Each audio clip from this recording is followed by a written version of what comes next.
Pierre, il y a bien des gens qui pensent que Toyota est le premier constructeur à avoir offert une hybride sur le marché canadien, mais non, c'est Honda qui est arrivé quelques mois avant avec sa Insight.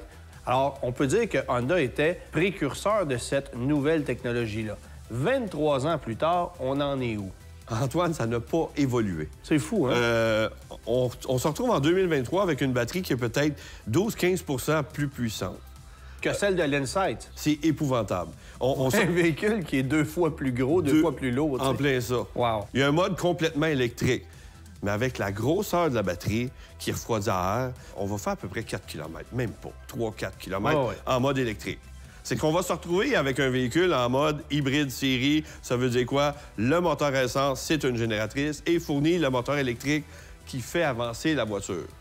Et sur l'autoroute à une certaine vitesse, le moteur à essence, en passant le moteur à essence qui est un 2 litres, injection multipoint, vieille technologie aussi, mais le moteur à essence va s'engager sur les roues. Il n'y a pas de transmission. C'est qu'on va trouver, on a une vitesse. Là, on va rouler sur l'autoroute.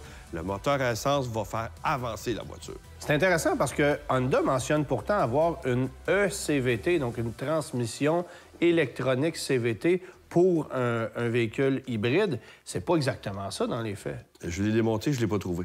OK. Donc, il n'y a pas vraiment de transmission dans ça. Il y a juste un embrayage pour embrayer le moteur sur les roues, carrément. Mais c'est une technologie qui fonctionne quand même.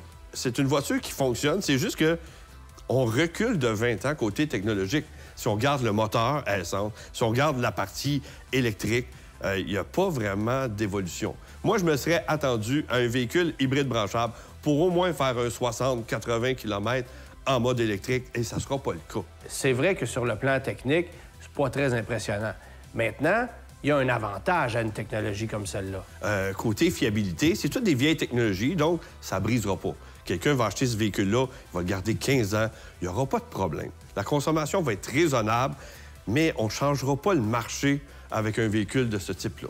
C'est un véhicule que j'achèterais pour la question de la fiabilité du véhicule. Tranquillité d'esprit. Tranquillité d'esprit, on achète ça, on n'aura pas de problème. Si je voulais me péter les bretelles devant la famille les week-ends, c'est pas le bon véhicule. Non. Pas assez de technologie là-dedans comparativement à la compétition.